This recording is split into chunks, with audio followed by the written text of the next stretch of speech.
मेरा बोलने का क्रम मैं तय करूंगा। इस तरह से नहीं चलेगी संसद।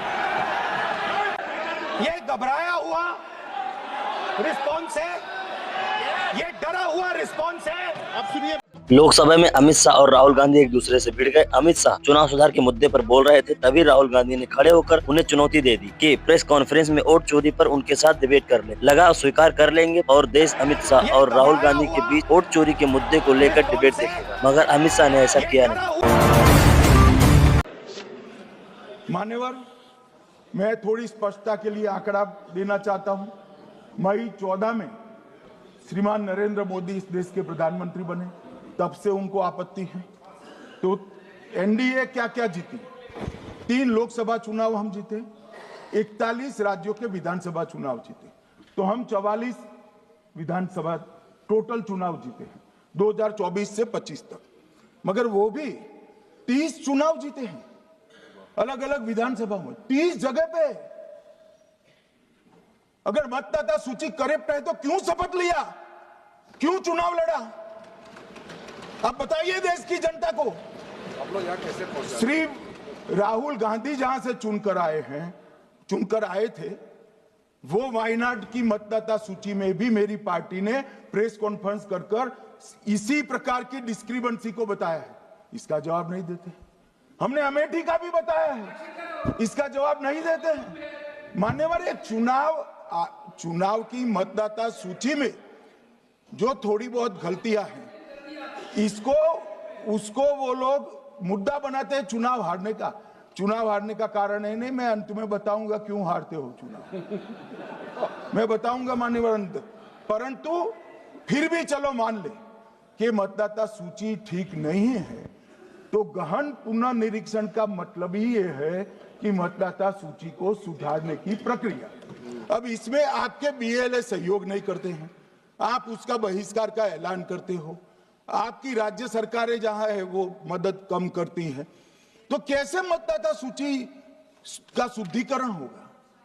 जो आपकी डिमांड है वो ही चुनाव आयोग कर रहा है। आपकी डिमांड है कि मतदाता सूची ठीक हो, वो चुनाव आयोग कर रहा है। मगर हुआ क्या है मान्यवर मालूम है? इनको अब अगर प्रेस में कोई पत्रकार उनको पसंद ना आए ऐसा सवाल पूछते हैं तो तुम बीजेपी के एजेंट हो ऐसा कहते हैं। मान्यवर, सवाल जो भी हो उसको लेना चाहिए। मान्यवर, पत्रकार कभी बीजेपी का एजेंट नहीं होता है। मगर आप अगर ऐसा मानते हो कि लोकतंत्र में आपको पसंद आए ऐसे ही सवाल पत्रकार पूछे, तो ये नहीं हो सकता। इमरजेंसी नहीं है भाई, इमरजेंसी नहीं है। मान्यवर, एक प्रेस में कोई सवाल पूछता है तो कहते हैं बीजेपी के एजेंट हो। केस हारते हैं तो जज पर आरोप कर देते हैं, चुनाव हारते हैं तो ईवीएम पर आरोप करते हैं। ईवीएम की दलील अब गले नहीं उतरती तो वोट चोरी का मुद्दा लेकर आए। वोट चोरी का मुद्दा लेकर पूरा बिहार में यात्रा निकाली, फिर भी हार गए। अब हारने का कारण आपका नेतृत्व है, ये हारने का कारण ईवीएम और मतदाता सूची नहीं। और अगर ये मानते हैं मान्यवर, अगर ये मानते हैं कि इनको कोई पूछने वाला नहीं है, भगवान करे मैं गलत पड़ जाऊं, कांग्रेस के कार्यकर्ता इनका हिसाब मांगेंगे। एक दिन कांग्रेस के कार्यकर्ता इनका हिसाब मांगेंगे कि इतने चुनाव कैसे हार गए। मान्यवर, कोई जज आजादी के इतने साल में नहीं हुआ है मान्यवर कि कोई जज एक जजमेंट दे तो जज के खिलाफ इंपीचमेंट लेकर आते हैं। अपनी वोट बैंक को एड्रेस करने के लिए इंपीचमेंट लेकर आते हैं मान्यवर। और ये सारे ने तो साइन कर दिया, साथ ही साथ उद्धव जी ने भी साइन कर दिया। उद्धव जी, जजमेंट क्या है? एक पहाड़ी पर मान्यता है कि हाँ सबसे ऊपर दिया जलाया जाए। मान्यवर, ये वोट बैंक को संभालने के लिए एक हाईकोर्ट के जज के सामने इंपीचमेंट लेकर आए हैं। देश की जनता उनको मदद नहीं करे।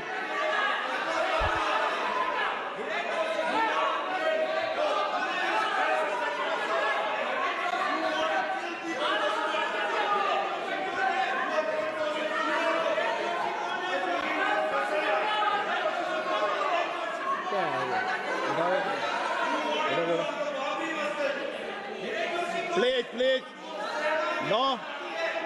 माननीय गृह मंत्री जी, गौरव जी बैठ जाइए। नया मुद्दा शुरू हो रहा है। प्लीज अरे भैया प्लीज मेरी बात सुनो ना। माननीय गृह मंत्री जी, माननीय गृह मंत्री जी, माननीय गृह मंत्री जी, नया मुद्दा शुरू हो रहा है, फिर से खड़ा होगा माननीय- होना। आप बैठ जाइए। Please no no. ये तरीका no no. Manickam ji please बैठिए। नो, ये तरीका ठीक नहीं है। प्लीज बैठे बैठे बैठे। हर आपको ज्यादा समस्या है क्या हर 2 मिनट में खड़े होने की? हर 2 मिनट में खड़े होने की समस्या है क्या आपको लोगों? बैठिए, ऐसे नहीं चलेगा। मान्यवर 2014 के बाद अरे दादा ये भी बैठ गए, अब बैठ जाओ। मान्यवर 2014 के बाद हारने की परंपरा शुरू हुई। हारने की परंपरा शुरू होने के बाद हाँ जीते ही है, मगर हारने की भी परंपरा हुई है। मान्यवर हारने की परंपरा शुरू करने के बाद इन्होंने सबसे पहले ईवीएम को निशाना बनाया। आज मैं आपके माध्यम से सदन को और सदन के माध्यम से देश की जनता को बताना चाहता हूं, ईवीएम कौन लेकर आया इस देश में? मान्यवर कौन लेकर आया? 15 मार्च 1989 को जब राजीव गांधी इस देश के प्रधानमंत्री थे, तब ईवीएम लाने का कानूनी बदलाव किया गया था। अब राजीव गांधी के ईवीएम के कानून का भी विरोध कर रहे हैं। मान्यवर इसके बाद में अरे सुनो ना क्या प्रक्रिया हुई। इसके बाद में ईवीएम के खिलाफ किसी ने याचिका करी।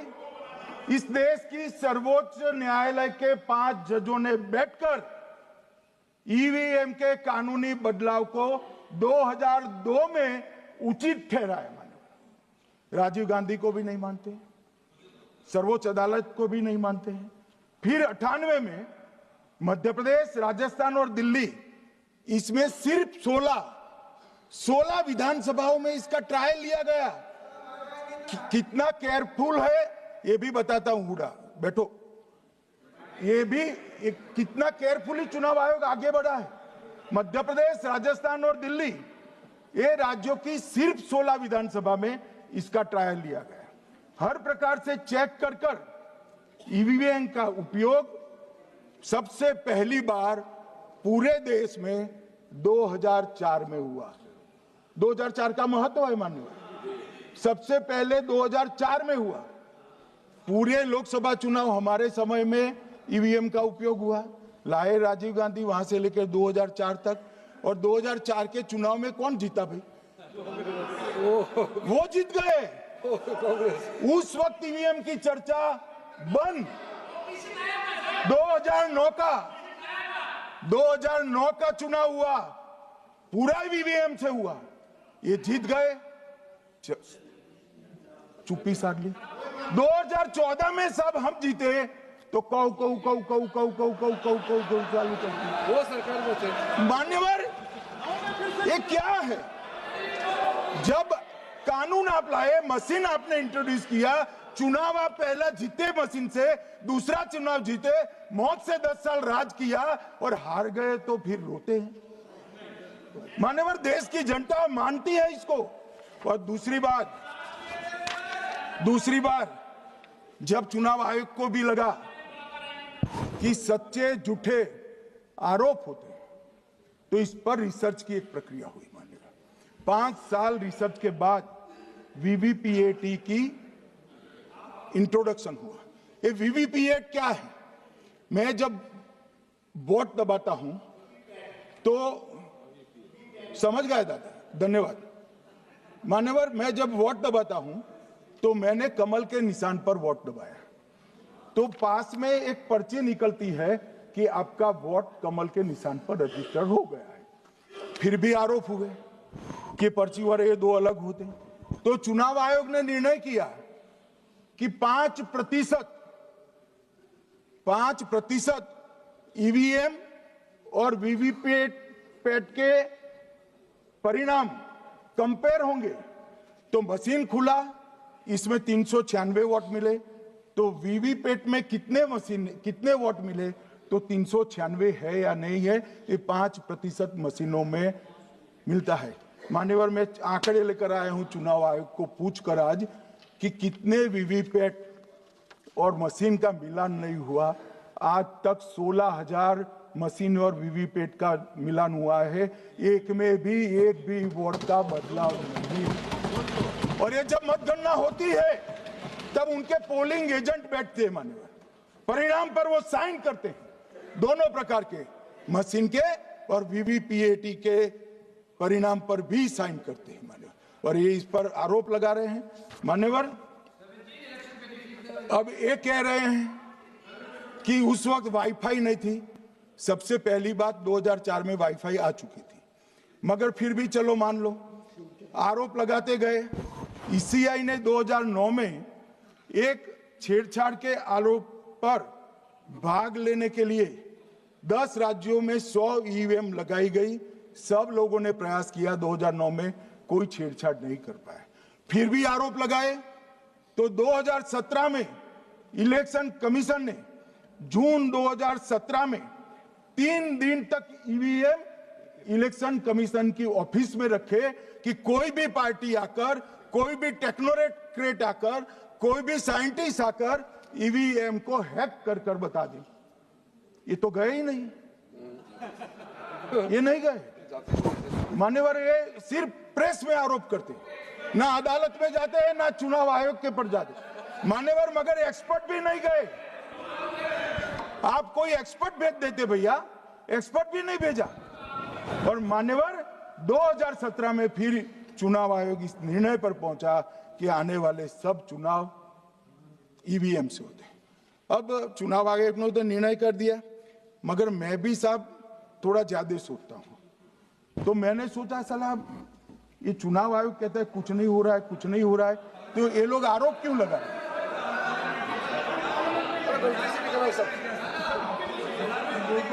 मान्यवर, मेरे शब्द कोई ऐसे हो तो काट दीजिए।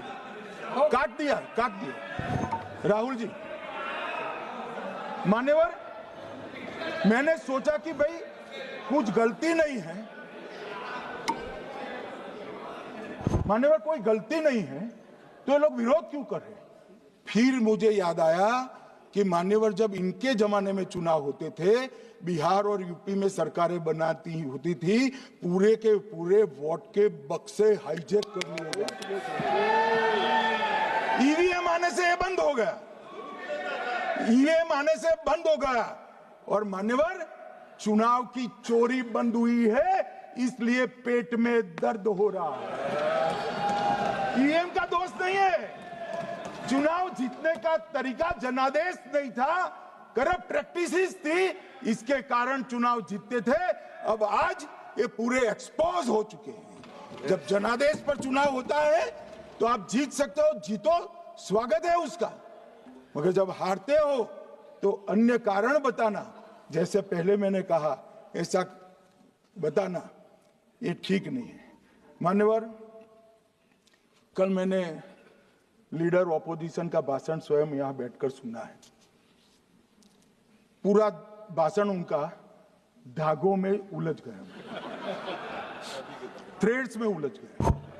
मान्यवर, ये कहते हैं पीएम का शेड्यूल देखकर चुनाव आयोग चुनाव तय करता है। मेरा सभी सांसद महोदय से करबद्ध निवेदन है कि चुनाव होने के पहले के 1 महीने पीएम का शेड्यूल, और पीएम को लगभग 24 और 16 कितना होता है, 40 महीना हो गया।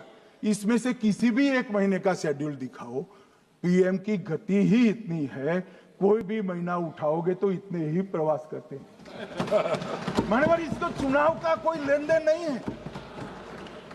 हमारे प्रधानमंत्री जनसंपर्क में आजादी के बाद सबसे ज्यादा प्रवास करने वाला प्रधानमंत्री, और मैं जानता हूं साहब, मैं जानता हूं नरेंद्र मोदी जी को 2001 से मैं बता सकता हूं, एक भी दिन की छुट्टी नहीं, एक भी वैकेशन नहीं, लगातार जनता का काम करना।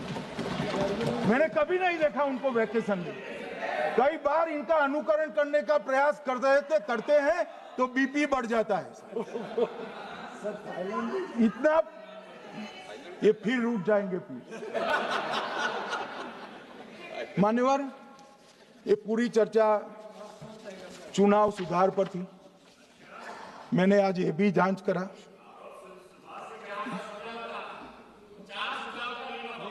सुनो ना, जरा धैर्य रखो भाई। मान्यवर, मैंने आज सुबह चुनाव आयुक्त के वहां जांच कराई। जांच मतलब कोई गोपनीय चीज नहीं पूछी है, आप इसका इशू मत बने। मैंने ये पूछा कि चुनाव सुधार के लिए मई 2014 के बाद कौन सी पार्टी से कितने आवेदन आपको मिले, क्योंकि चुनाव सुधार जो करना है इसकी प्रक्रिया क्या है।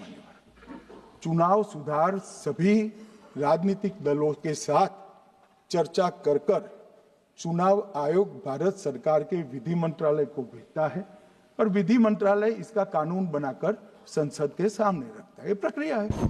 तो मैंने सोचा कि इतना बड़ा हो हल्ला हुआ तो ढेर सारे चुनाव सुधार कांग्रेस पार्टी ने दिए होंगे, तो मैं जरा उसका पूछा कर दूं, लगे हाथ तो इसकी भी बात कर लूं। इसमें गोपनीय क्या है? तो मैंने पूछा तो साहब मुझे एक रहस्य मालूम पड़ा कि आज तक मई 2014 से चुनाव आयोग को एक भी चुनाव सुधार का सुझाव कांग्रेस पार्टी से नहीं मिला। मान्यवर,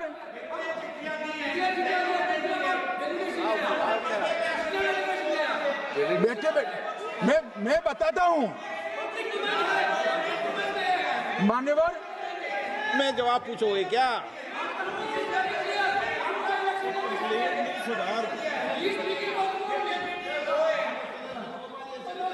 आप भी बोले, हर बोलने पर एक एक बार उठेंगे क्या? हर चीज का जवाब पूछेंगे क्या आप? नो, ये तरीका ठीक नहीं है। नो, ये तरीका ठीक नहीं है। नो माननीय सदस्य, प्लीज बैठिए, बैठिए, बैठिए, बैठिए, बैठिए, बैठिए, बैठिए, बैठिए। अच्छी परंपरा रखें।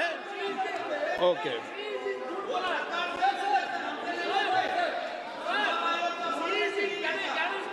नो प्लीज, हर 2 मिनट नहीं उठते। अच्छी है।